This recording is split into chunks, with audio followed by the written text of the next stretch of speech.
Just want to thank everyone here for joining. We will get started here in a minute or so.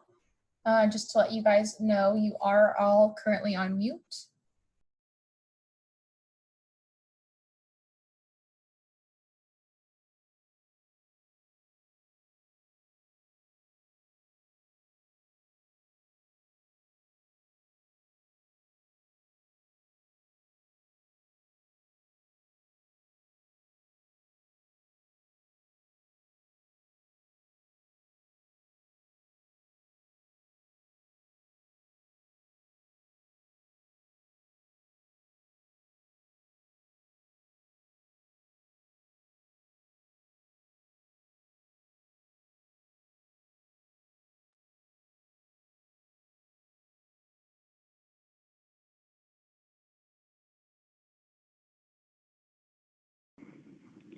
Welcome to today's Alliance Virtual 2020 session.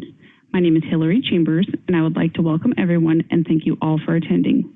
We would also like to thank CourseLeaf for sponsoring this session room. Now, before we get started, just a few housekeeping notes. You are all on mute so we can hear our presenters today without any background noise. If you have a question, please submit your question at any time during the presentation in the Q&A box found in your Zoom dashboard. Due to the number of people in attendance, we will take questions at the end of the presentation. Please make sure all submitted questions and comments are appropriate, professional, and related to the content. If you have technical difficulties, please use the chat feature to let us know. This session is being recorded and will be available to access on the conference website tomorrow. Now, I would like to pass the floor over to today's presenters. The floor is now yours.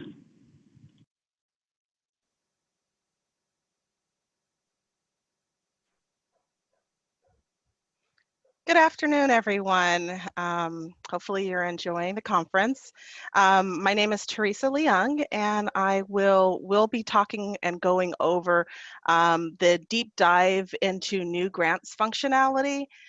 We've structured it as a presentation to go over the adaptation and implementation of some of the new grants features that have been released over the recent updates over the last few years. So if you have questions as you go along, as was in the introductory slides, please hold them for the end, but hopefully it will be an engaging conversation in terms of if you have questions regarding what we've presented.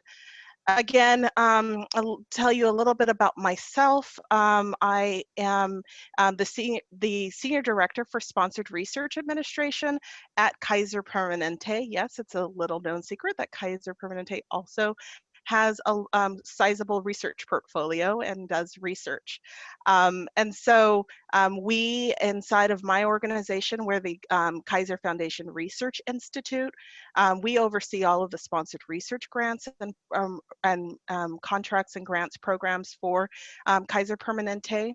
And we do pre-award, post-award cash, audit compliance, and more specifically, and why I'm here today, I have also oversight responsibility as the accountable business officer for any of our related systems to support grants management, which includes PeopleSoft, FFCM, HCM, and the implementation of our grants modules. And Jessica's my co-presenter.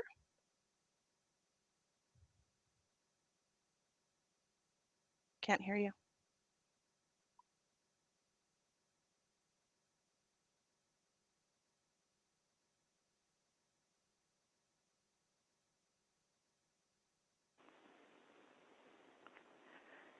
Okay, thank you for taking me off mute. Hi, everybody. I'm Jessica Mann. I am from a company called Spear MC, and we are a proud sponsor of the conference. I'd like to kind of we're back here on the virtual background, but it's a little hard to have my hand actually display it. But I've been doing PeopleSoft consulting for quite some time, and for the last 17 years have been specializing in grants management, and love it, and am happy to have had the opportunity to work with Kaiser Permanente on several grants projects. Thank you, Jessica. So just briefly touch upon our organization with Kaiser Permanente. So we are a integrated healthcare system. We focus on delivering high quality, affordable healthcare in 8 regional markets, from all the way from on the West Coast side, from Hawaii and all of the Western states, West Coast states, to Colorado, Georgia, and even mid-Atlantic regions in the DC area. We have a large physician network with over 12 million members, close to $80 billion in overall revenue in support in our organization. Over 200,000 employees, and we have operate 39 hospitals, close to 700 medical offices, and one factoid even on that, we have 1 medical school. We're starting our enrollment of our medical school enrollees this fall. So that's a little bit about our organization. In terms of, this is just a snippet of where we are at in our numbers. So a lot of activity across the organization, obviously with the number of members and that we have and customers that we serve. We are a large organized health plan and hospital and a system, and also collaborate a lot within our regions with local healthcare partnerships that we might have. A little bit about research in particular and our grants programs that we have. Like I said, we operate over 8 regional research centers. Of our federal portfolio, we have about 120 million in research funds, and that's from 2018.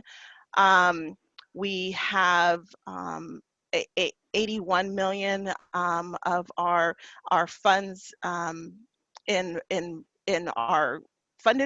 our own internally funded research.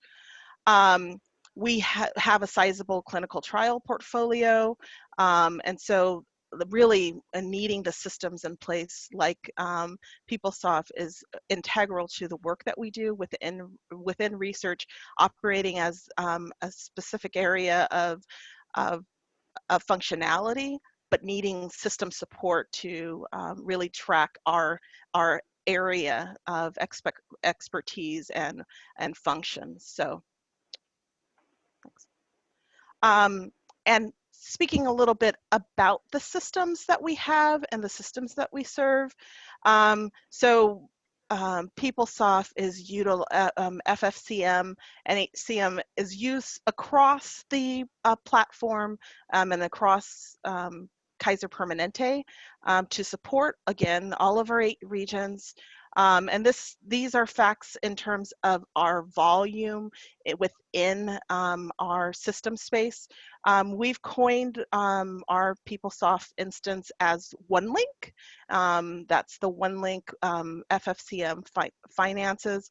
We have 240,000 users, and at any given time, over 550,000 or 5,500 users could be using the system simultaneously. So we have quite a heavy load. Again, handling all of our accounts payable transactions, our procurement transactions, etc. Across the platforms and the platform functionality, we have most of the modules implemented and in use inside of Kaiser Permanente, and additionally, quite a few integrations in order having, if it's the data warehouse or custom edge applications and integrations related to supporting this massive infrastructure related to the tie-ins of our system. Okay, I get to talk a little bit about Spear MC at this point. So we just celebrated our 15th year, and as you can see now, we have offices coast to coast. I'm out of the Phoenix office, and yes, it is already hot here, 88 degrees today. Here is what our customers call us about. We are really pretty focused in just PeopleSoft and Oracle technologies. So we do a lot of PeopleSoft consulting, financials, HCM, supply chain, and grants management, my favorite. We can also help with moving to the cloud.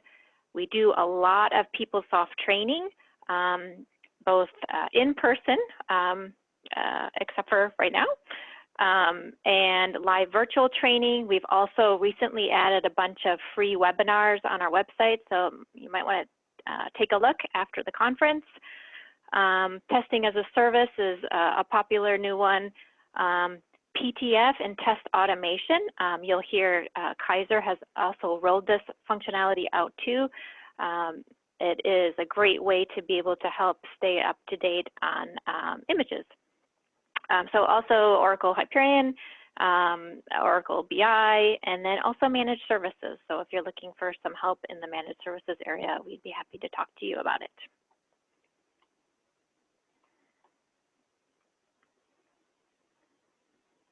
Oh, Teresa, I think you're back on mute. Yeah. Just again, in terms of our overview and our presentation.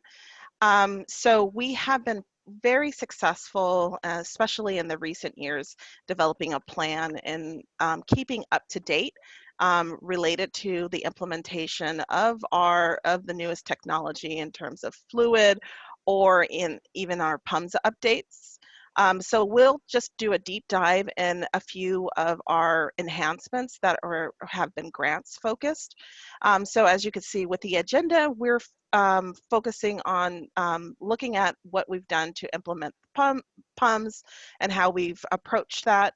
Our homepage and navigation page collection changes, and that's with the implementation of Fluid. And some of the key technology or functionalities that we have implemented. So we'll give you an overview. We'll talk a little bit about so our approach to implementing them specifically, and then our lessons learned. The list that we have here in terms of the new functionality that we've selected to go over and review have been the things that have been most impactful inside of Kaiser Permanente's research and grants management space. So we have had a lot of movement around the whole billing of unpaid costs, and that has been really impactful because it actually came up in our audit recently, and we were able to point back to the functionality and deploy that in support of addressing any audit issues that may occur in that space. A retroactive F&A accounting date, modifying the end date, which has been really well received by all of our users in the grants area, and then attachments to the award profile and the new functionality and tracking that brings. So we wanted to go over those areas specifically. So before we get too far into a deep dive, we just want to know, because some of these updates are done across various images, PeopleSoft images and implementations, we wanted to get to know a little bit about where you are within the image updates. So a poll should have popped up. We know most people are in the 9.2 and have rolled to 9.2. However, we wanted to see how far along you are in terms of the image updates. So I see most people are rolling in terms of their responses. Image 9.2, 9.2 image 30 to 33 looks like predominantly where everyone's at. We haven't had anyone yet respond that they are at the image 35.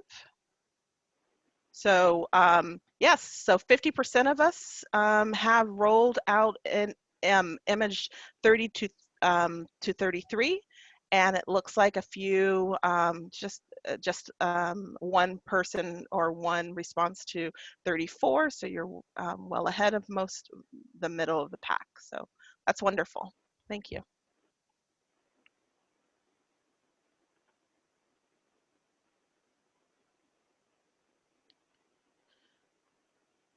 So in terms of KP's approach to implementing updates, we have been very successful, as again, as I have said previously, in terms of developing and specifying a particular implementation, a PUMS update team to do the implementation work. It's segmented by team based on the product area or the module area. So we have dedicated support for grants, project costing, contracts, module implementation, and it's looked across. There's another group that would handle and work on buy to pay, for instance, or any AP impacted in that scheduled in that particular PUMS update. And so it's really looked at within the teams and across the teams of where there might be issues or impacts to other work areas in terms of those updates. We do schedule about, now we schedule consistently one update a year. It took us a while to get up to that path, but we are now on a very successful one scheduled major update per year. Project per year. And then, like Jessica had said, we have most recently in the last year and then again in this year are adopting the PTF, or the PeopleSoft testing framework. We contributed to providing input on those test scripts of our most commonly needed or areas of workflow, and then utilizing those test scripts to do some of the standard testing for us, and then would then look into what other testing areas are needed for that particular implementation if necessary. But for the most part, the PTF handles the majority of our testing needs or scenarios that we approach.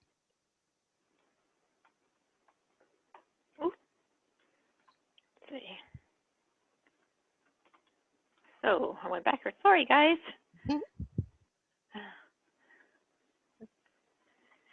Okay, so I think we're back to the right slide.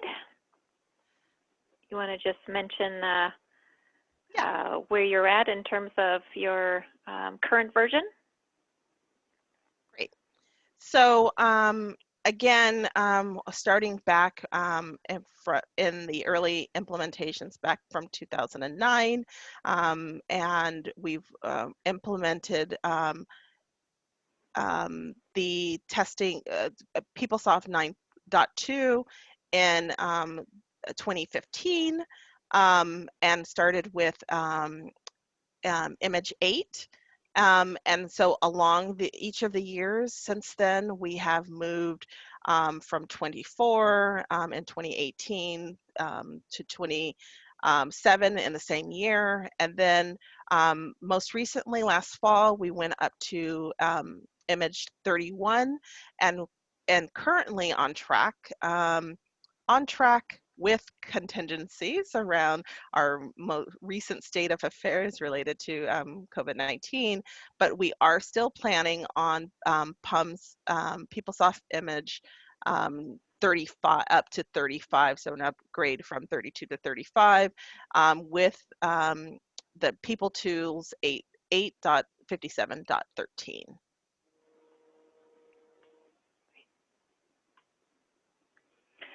Okay, so as a part of rolling out the last updates, Kaiser was able to roll out a new look and feel with both Fluid and Classic Plus. So we wanted to talk briefly about tiles and navigation collections before we go into some of the grant-specific functionality, just because I think it's kind of interesting to see how everybody rolls this out. There was an earlier Fluid session this morning, and yeah, definitely you have some decisions to make as you roll out Fluid. So first of all, this is an example of a communication that went out as they were preparing for the upgrade. So they were with the update to 857.05 to image 31. They were able to roll out a new simplified user interface. Using the navigation tiles, still have the navigator to provide kind of the more old-fashioned navigation.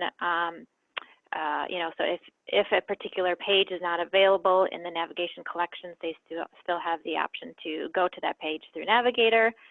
Aesthetically, the pages were slightly improved with larger, bolder fonts, better spacing between fields.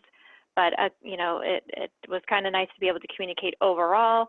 The system, the functionality overall was not changing, and the favorites and query favorites would still be available for the users. This is what the Kaiser Permanente one-link homepage looks like. As you guys may know, you can actually have multiple home pages for each user. As of right now, there's just one, and the tiles that you have access, that you see on your home page are the ones that you have security to.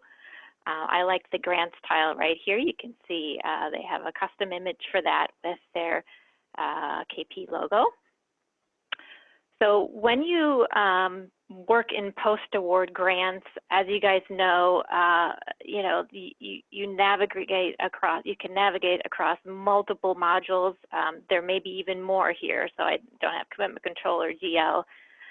And those navigation collections allow you to have users quickly access their most frequently used pages. So by clicking on that grants tile, here is now what the user will see.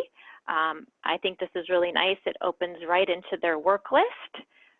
So the folders underneath as the default will be closed. And then once you expand it, then you can see the frequently used pages under that folder. You'll notice they've decided to group their folders by module, and they have made some changes even as after it's been rolled out.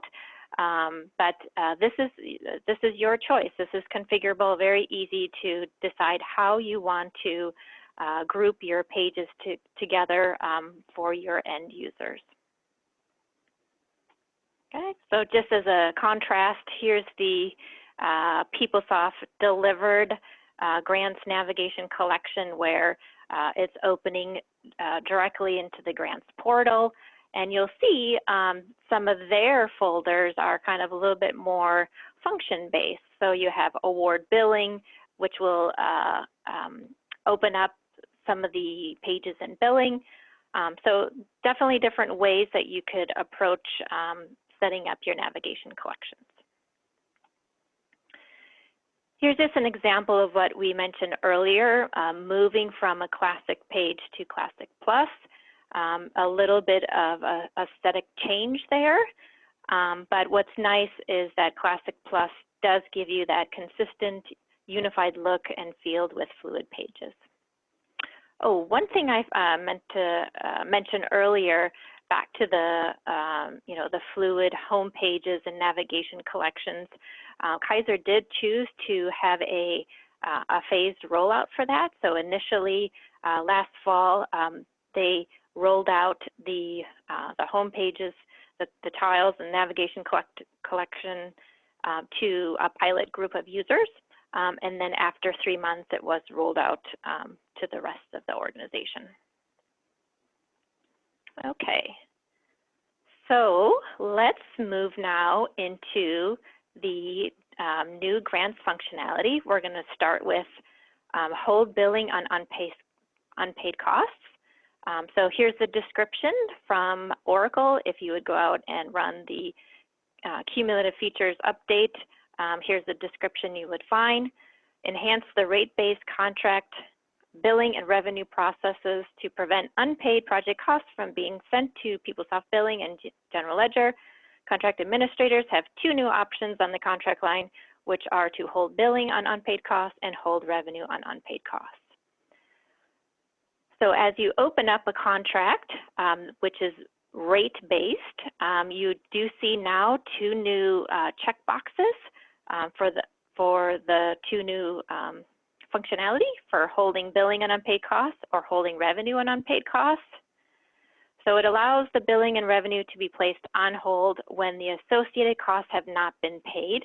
And we're talking about transactions from accounts payable or from expenses, because that's the system has the ability to trace back for that transaction of if it's been paid or not.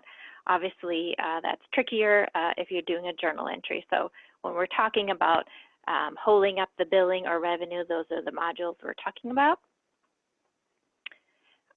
So here is how the new functionality works. First of all, there's a new installation level option. Well, you have two options, whether you want to hold the billing and also hold the revenue, or you can simply just hold the billing on unpaid costs. So that is the choice that Kaiser has made. They're simply just holding the billing, not the revenue. This installation option will determine what is the default when you add, when you create a new customer. Then, when you create proposals related to those customers and you generate the award, it will look at the customer setting as the default when it generates the award. So there's actually two flags that get defaulted. One is on the billing options page. So, you know, as you guys probably know, the billing options page really is a default for when you add new contract lines or new billing plans to existing contract. So this flag right here is not actually going to impact the functionality. It's this flag at the lower level, the contract line setting, that determines whether or not when you run that billing, if it's going to hold the unpaid costs. So when you generate the award, you get the default setting based on the customer. You do have the option to change it still. So while the contract is in pending status, you can change that default. You might want to note that since this functionality doesn't really relate to fixed amount-based contracts, you won't see those fields and you won't have the ability to check or uncheck it. Okay, so here's a screenshot of both of those pages we just talked about on the contract billing options page, as well as on the contract line level. So what does that mean? You've set these flags on the contract. How does it actually determine when it runs billing what to do? Well, it is dynamic. It'd be really kind of great if there was a field right in Proj Resource that told you the status, but it is dynamically determining that whether it's paid or not when it runs contracts to billing. So you can see a couple examples here where it's indicating two transactions from accounts payable have not been paid and were excluded from processing when you run that contracts to billing process. Another feature that they rolled out for this functionality is an update tool so that you can update your contracts in mass and you know, make it a lot easier to turn on this functionality. Okay, so here's what that page looks like on the top for the search criteria. Navigation is here. So at the top, you do have the ability to determine, you know, when you make an update, do you want to update both that contract billing options page as well as the lines? You can do that together. And then in terms of searching for contracts to update here below, you can decide if you want to, you know, search by those that are checked or those that are unchecked or unselected. So a great way to be able to easily identify those contracts that you want to update. And obviously there's other fields here too to narrow it down if you needed to. So one thing that you should know about this tool, which I think is really, really great that they've delivered it. However, when you, to update this box right here, or either boxes, the row actually needs to be checked. It's kind of hard to see from the screenshot, but once you check a row here, it opens up that box to be able to be checked. So there is a select all feature, which is great. So you can select everything in your search at once. However, you still need to go then and individually check those boxes. If you have a lot of contract lines, it may take just a little bit, but overall, really nice tool. Okay, that's basically what I just talked about, the select all feature. And then you'll see here the update button based on your settings up above will determine if it's going to be updating the contract billing options and the lines together or not. You'll notice too, if you go to the award profile now, you'll also see the changes being displayed there. Okay, so here's an example of the update to, oh, I can't see it here. Oh, okay, so after we've processed the update, you'll see on the billing options, we do now have hold billing unpaid costs selected at the contract line, and then as you go into the award profile, you'll see this is just a view to the contract indicating what that, that setting is.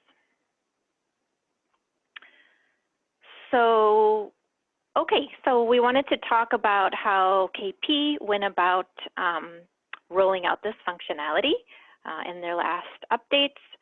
So they manually updated the contract's installation options to have hold billing on unpaid costs as being checked, just the billing, not the revenue, as we mentioned. So this will default now to new customers created. However, if there's specific customers that you don't want to have that functionality used for, you can always uncheck it. And then because changing that installation option didn't impact existing customers, Kaiser did utilize the SQL to update all of the existing grants customers to have it checked. And then in step number 3, utilized the mass update page to update the existing contracts to have hold billing checked at both the billing options level and the contracts line level. And then step 4, created a new query which includes the paid status for vouchers and expenses. And that's what this query looks like. So you see some additional columns at the end that indicate the status for that expense. Okay, Teresa, I'm going to hand it back over to you for the lessons learned. Great. So, like the first thing that was really apparent is when we would run billing and we would have items that were on hold, put on hold and didn't appear in our billing, it was really difficult to detect. When we would go back to our billing information and the billing screens, it would just say that you have X number of transactions on hold, but it really didn't flag it like Jessica was explaining. So it's a dynamic functionality when you run billing. So we needed to figure out a way in which we could identify and track those specific transactions that were placed on hold. So that was one of the first things that we ran into, is that making sure that we created the queries and having the queries accessible to all of those billers that needed to be able to view that type of information. It also impacted, of course, the way we approached billing, because we would typically do billing on a monthly basis, but we now needed to make sure we were aware of any trailing transactions in the previous month that were not billed. And that's also one of the reasons why we put it in the reports and are running the reports. So we basically had to have two levels of reports. One, do we have an understanding about what transactions were placed on hold? And then the second query reporting functionality that we had was, has any transactions gone out the door or were billed, or did we draw down on them that actually weren't paid? So we did see those, we had to address those pretty quickly in the implementation of the on hold, putting this billing on hold feature in place. I talked a little bit about the potential risk for compliance. So even though that there was the desired defaults were in place for all the new contracts, that checkbox still could be turned off on the contract pages. And so just monitoring with that second report if we did have any transactions that came through was pretty much essential. So our AR finance manager director on that side does a routine check to make sure, and did a check across all of 2019 transactions, so that we're not caught off guard or caught by surprise if this comes up in an audit review. Kate, we also, the specific initial issue of the expenses from this, we had an initial issue from the expense module of where it was marking everything as paid. And so because of the way in which we process our credit card transactions, and they were going through the corporate card, we had to mitigate and make updates from the AP expense perspective to take into account this now new ability to mark the transactions as paid or not paid. And so we had to do that fix initially in the implementation. And then the last is that having that, again, that AP check and reissuance, even though it's not frequent that happens, we did notice that there was inconsistencies in terms of if it was a reissued AP transaction, that it looked as if it was unpaid, but the check had already actually gone out the door well ahead. But it showed that we were billing an unpaid transaction because it was a second check that's being generated. But I think we've resolved that issue as well. Great. Okay, let's move on to retroactive F&A.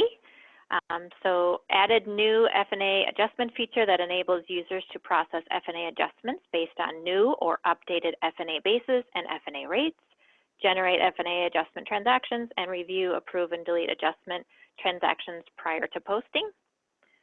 Okay, so here's what that new run control page looks like.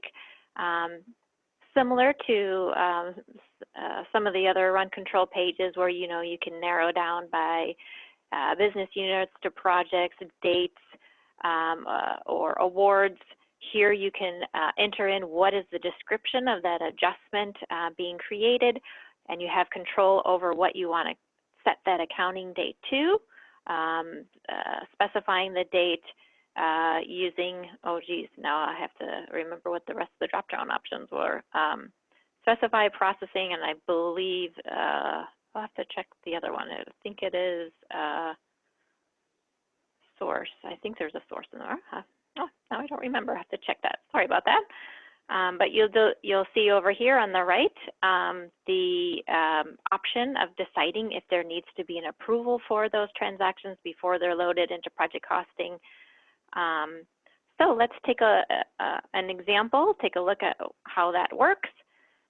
Here is, so I'm kind of switching back and forth between Kaiser print screens and demo. We're back into a demo database 9.2 image 35. So you'll notice for this project and activity, they have initially an F&A rate of 45%. The F&A base is modified total direct cost. So for this particular project, we had 2 transactions out there, one for equipment, which would be excluded from our base, as well as a 10,000, which did, as you can see here, in the past, create a row for 4,500 for the 45%. So then I went back in, and in this case, I reduced the rate. You could also increase it. I reduced it down to 40%. Here, navigating back into the Process Retroactive F&A page, I had the ability to narrow it down for a particular project and activity, and I'm specifying the description and the dates that I want to use. And as we go back into the transaction list, you'll see that it in fact created a reduction of my F&A as a new transaction. If you looked at the detailed transaction and project resource, a couple of things you'll note. It actually does have a unique system source for retroactive F&A, which I like. The resource ID from link is going to be linked to the original direct expense, just like the original SFA row. As you look into the staging table, the contract staging table, it does utilize the same journal generator template as you generated into the GL. So you're going to have journals that get created with the same format as your regular F&A, but it does also bring forward that unique system source into the staging table. So for rolling out this functionality at KP, there was a change to security, so updated security, also provided training. However, we have some lessons learned to share. Hand it back to you, Teresa. Right. So if you, when going through the retroactive F&A process, if you make a change to your F&A accounting, the retroactive F&A will adjust using the configured accounting created on the original transaction. So that was just something that we had to be attentive to. And right now we don't have that fluctuation in F&A as often, but we have had some instances where we are, and we actually recently submitted a ticket where we had a rounding issue in terms of our F&A application. So it's just a matter of, in terms of when you do have your jobs run in the F&A calculations, to make sure that you're going back in and doing a review in terms of the actual F&A expected results, so that there is clarity in terms of exactly the decimals usage on those line transactions, that all the F&A was calculated as anticipated. Okay. Yes, so definitely really cool functionality. Just want to, monitor your results, and if you see any issues, then do please go ahead and log an Oracle case. I'm going to move on to the F&A accounting date. Enhance the F&A process features so that the accounting date on the new system-generated F&A transactions are brought forward from the original source cost transactions. In addition, the effective dated revenue offsets are based on the accounting date from the source cost transaction rather than the current date. This provides a consistent use of effective dating for the standard F&A process and the retroactive F&A process using the accounting date on the transaction.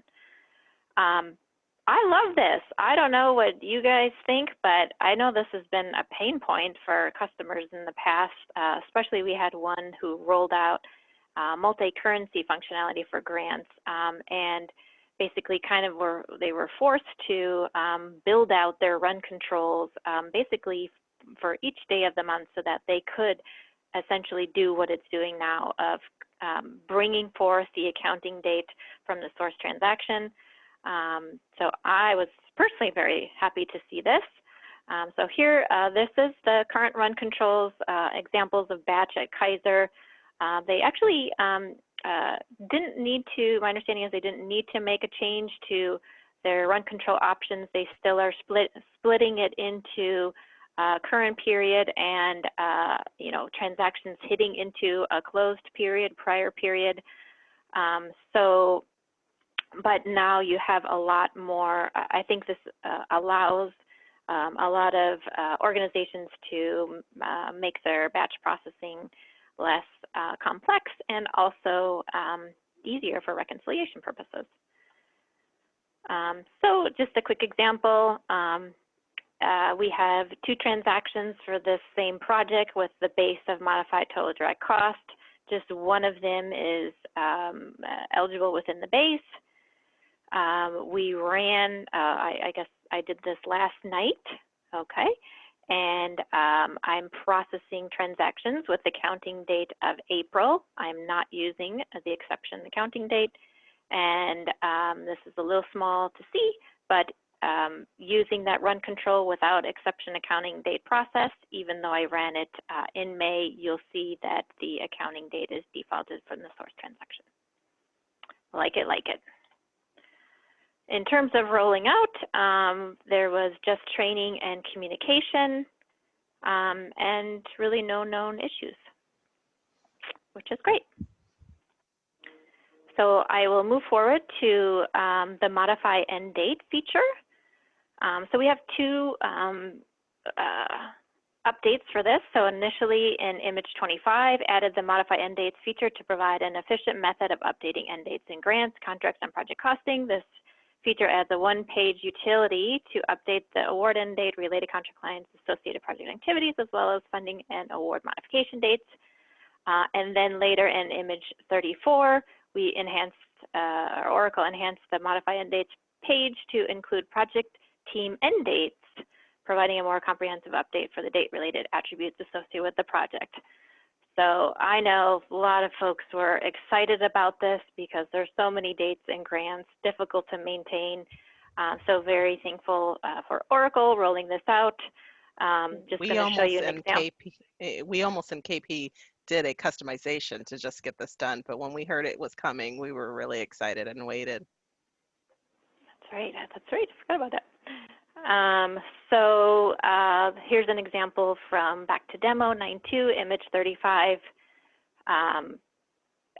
So you'll see different sections for updating the contract lines, associated project activities, award funding. Then as we get down to the bottom of the page, a couple things. You'll notice I didn't show you project team, right? Even though this was this is image 35. That's because there's a little caveat with that, in that it's only going to be displayed when project management is disabled. So if you have that turned on, that module turned on, then you don't get to have the option to update the project team dates with this feature. So when I turned it off in our demo database, then you do, in fact, see the project team that can be updated. So here's what you do. You can check this select button here to select either multiple at the same time if you have multiple projects, for example, or multiple team members. Here for this is the modification section. It only is going to allow you to update the last row. And same thing on the project team members. You may have team members that have multiple dates. It will select the latest period. So you select your rows that you want to update, enter in your new end date, and click copy new end date. Okay, so here's what it looks like after. So you'll see the end date. My new end date of 4/30 was entered here on our contract line. Notice here on the projects, the project end date was updated, but I wanted to remind you the commitment control end date is visible, and there's a link to go to it, but is not currently updated as a part of this page. Okay, so for rolling out this functionality, once again, this is a new page, so there was an update security to security for specific roles, and training was provided. And then in terms of lessons learned, we have no known issues. Like I said, our team loves it. It's cut back a lot on the administrative time and just remembering to click through all of the different screens when you utilize the page.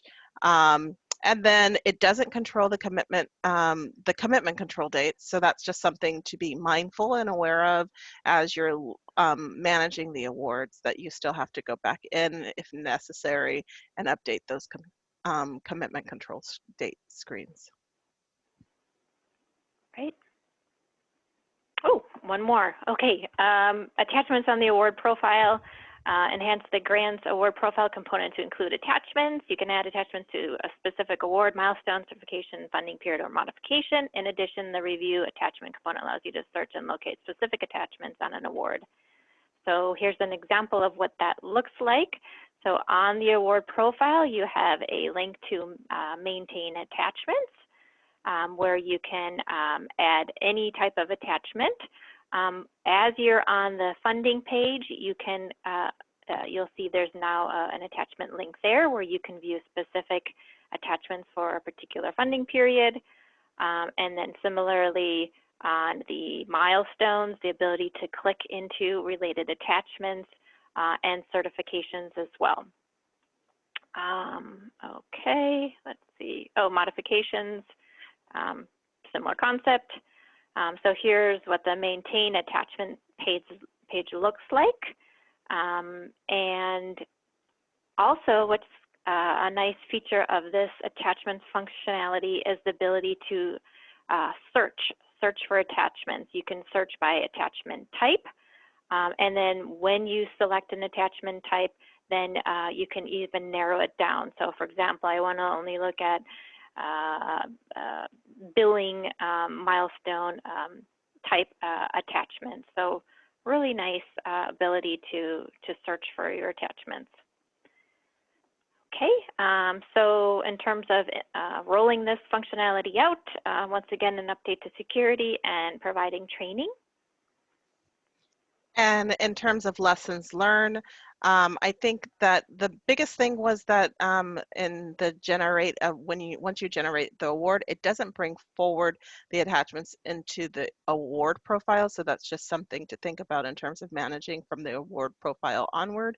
And then the other thing I think in terms of lessons learned, just as a advocate for the new functionality, as we're all looking at doing things and moving to more of a remote work arena, having source documents, the additional search capabilities that the functionality provides, and being able to really track into where the attachments are located or what type of attachments, it really will allow us to probably move forward and more in the direction of having source documents inside of the PeopleSoft system versus in either a shadow system or in a file system that's held outside. We haven't moved that way 100%, but I think it's where we could go with the additional functionality. So in terms of concluding thoughts, I think the biggest thing is that strong partnership between our implementation teams, our OneLink support teams, and PeopleSoft support teams, and our user base, both those who are the customers that get impacted by it and the users who are communicating to them. We communicated frequently and often about the changes and how it would impact them through the changes. We also aligned the training with making sure that there was a clear understanding of what was there before and what is changing, and then how to implement the new processes, and where there would be procedural updates that are needed to our user guides or to how we administer the work. We also, just couldn't emphasize more, anticipate in terms of the new functionality, what reporting requirements you may need in order to track or to just monitor some of the enhancements needs that will be delivered with the new functionality. And then lastly, even though we utilize PTF and the PeopleSoft testing framework, we still did made sure that our key user base was involved in the testing, at least the demonstration and the review of the testing results, where PTF was utilized and included them. That included both the production support area as well as our users, and allowed them to have input in the overall implementation process. Great. Okay, well, before we move into Q&A, we just wanted to put a plug in for our session that's going to be on Friday. Uriel is going to be presenting with me on the billing approval workflow for internal awards. There's a lot of content to this presentation, not only talking about the use of inter-unit billing, but also we touch on some other new functionality, so the supplemental data feature, and as well as the ability to now utilize delivered billing workflow or invoice workflow approval when you're using billing worksheets. So, and that's often the case for grants. So I do encourage you guys all to attend our session on Friday, 8 a.m. Pacific, 11 Eastern. And I think we have some time to move to questions.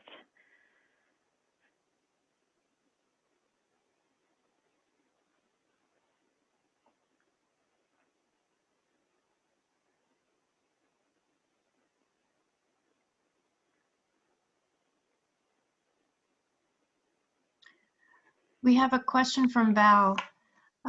For adding in these new enhancements, what was the size of the technical, I'm not sure what that is, technical team? Oh, technical team. And the user team for testing. Was their technical done by Jennifer's team or totally KP developers? So I can answer most of that.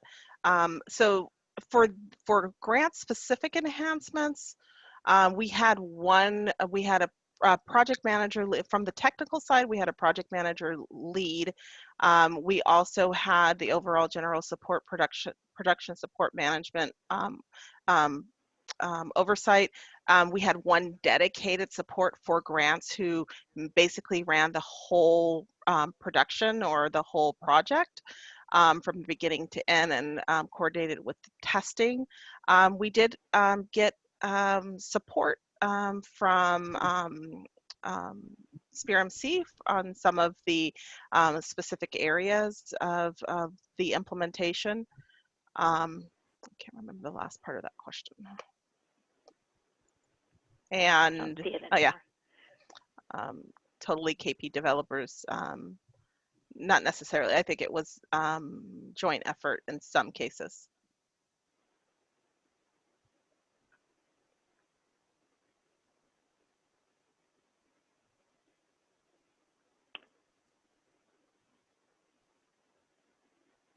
Okay. Hopefully, did that answer the question, or are there additional questions? So far, that's the only question. If there are no more questions, we will move forward with some closing slides.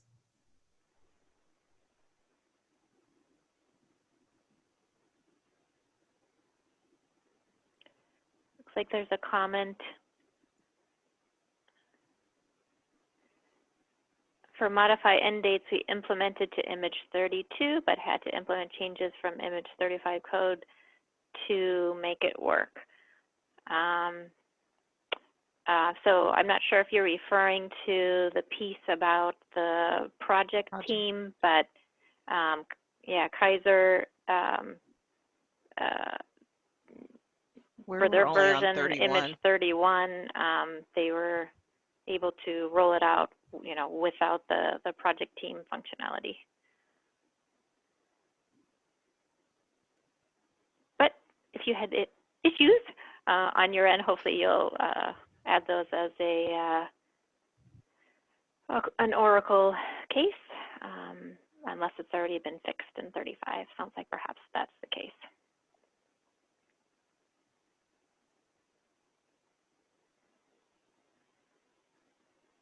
Any other questions?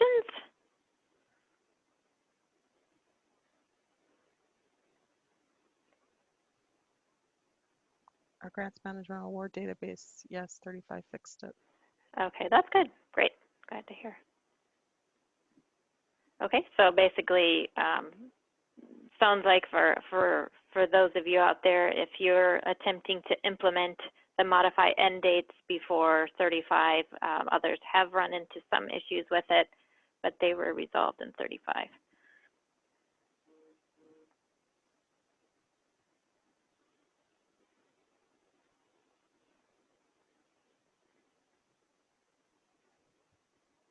Great. A Thank you, few everyone. reminders Thank you for before you go. During this upcoming session break to submit your feedback in the session surveys. You can easily find the survey under Resources in the mobile event.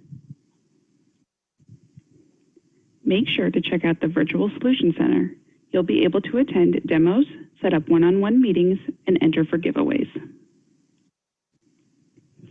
As a final parting note, the HUG would like to thank our presenters for putting on this session, and a big thank you to all of you for participating.